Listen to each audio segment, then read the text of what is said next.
অর্জুন দাস বাসুদেব ছিলেন লাহোর হাইকোর্টের বিচারপতি। তার মেধাবী কন্যার লেখাপড়া লাহোরে। শুধুমাত্র রবীন্দ্রসঙ্গীত শেখার তাগিদে 3 মাসের মধ্যে শিখে ফেলেছিলেন বাংলা ভাষা। সেকালে মেয়েদের গান শেখার পরিবেশ সহজ ছিল না। স্নাতক হওয়ার পর মেধাবী রাজেশ্বরী একরকম জোর করেই শান্তিনিকেতনে চলে আসেন সঙ্গীত শিক্ষার জন্য। সেটা ছিল 1938 সাল।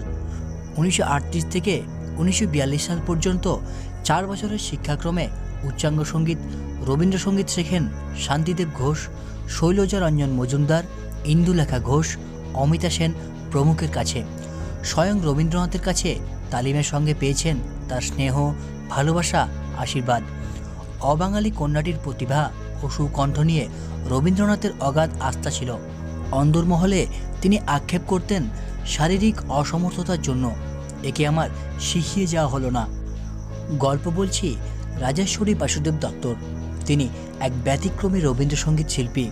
সাহিত্য, সংস্কৃতি বিষয়েও উল্লেখযোগ্য কাজ করেছেন তিনি, অথচ প্রায় অনালোচিত।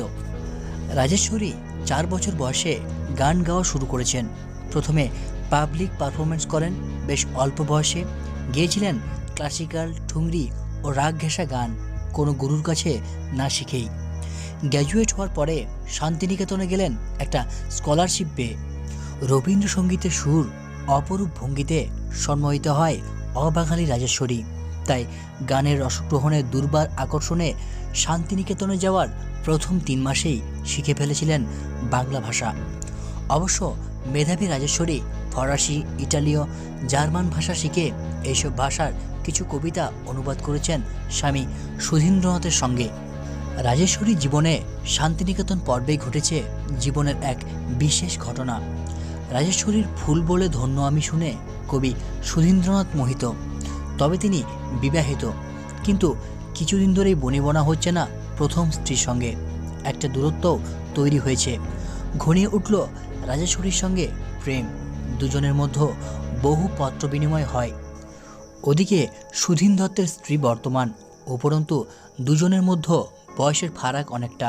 এসব নিয়ে অনেক টানাপোড়েনের পর 1943-এর 29শে মে লাহোরে হয় দুজনের বিবাহ।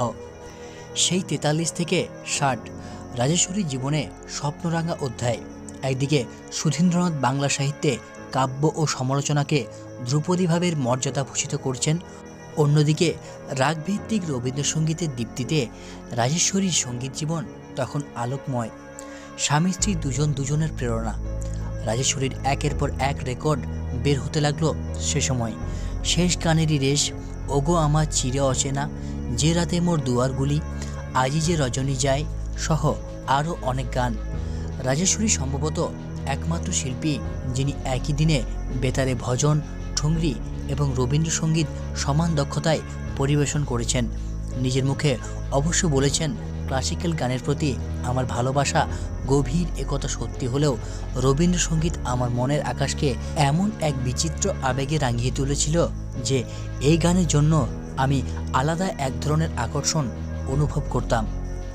1960 সালে তিনি লন্ডন ইউনিভার্সিটিতে school of African and Oriental স্টাডিজে সঙ্গীত বিভাগের ডাইরেক্টরের দায়িত্ব নিয়ে বিদেশে চলে আসেন। কবি বিষ্ণু দে ছিলেন রাজেশ্বরী দত্তের গানের ভক্ত। তাকে উদ্দেশ্য করে লিখেছিলেন পরকে আপন করে। রাজেশ্বরী দত্ত সম্পর্কে সঙ্গীতের সমালোচকরা বলেন, তিনি বহুমুখী প্রতিভার অধিকারী। চাইলে বড় ধ্রুপদী হতে পারতেন, খেয়ালিয়া হতে পারতেন, ভারতের শীর্ষমানের গজল কিংবা ভজন গায়ে হতে পারতেন। কিন্তু উচ্চাঙ্গ সঙ্গীতের বিরাট পটভূমি থাকা সত্ত্বেও তিনি রবীন্দ্রসঙ্গীতকে ভালোবেসেছিলেন। গান তার পেশা নয়, ছিল ধর্ম। এত বড় প্রতিভার অধিকারী হয়েও রাজেশ্বরী ছিলেন স্নিগ্ধ, বিনয়ী, কোমল, প্রসন্ন ভরা এক অসাধারণ চরিত্র। তার অভিজাত ব্যক্তিত্বের সংস্পর্শে যিনি এসেছেন, তিনি রাজেশ্বরী দত্তের ভক্ত হয়েছেন। 1975 সালে দেশে ফিরেছিলেন কিছু কাজ নিয়ে, কিন্তু কাজ ফেলে রেখে হঠাৎই বিদায়। 1976-এর 10ই এপ্রিল কলকাতার এক নার্সিংহোমে তার মৃত্যু হয়। এরকম একজন গুণী শিল্পীকে শ্রদ্ধা জানিয়ে জামশেদপুরের রাজেশ্বরী দত্তের এক সংবর্ধনা অনুষ্ঠানে দেবব্রত বিশ্বাস ফরাসি ভাষায় একটি রবীন্দ্রসঙ্গীত গেয়ে শুনিয়েছিলেন।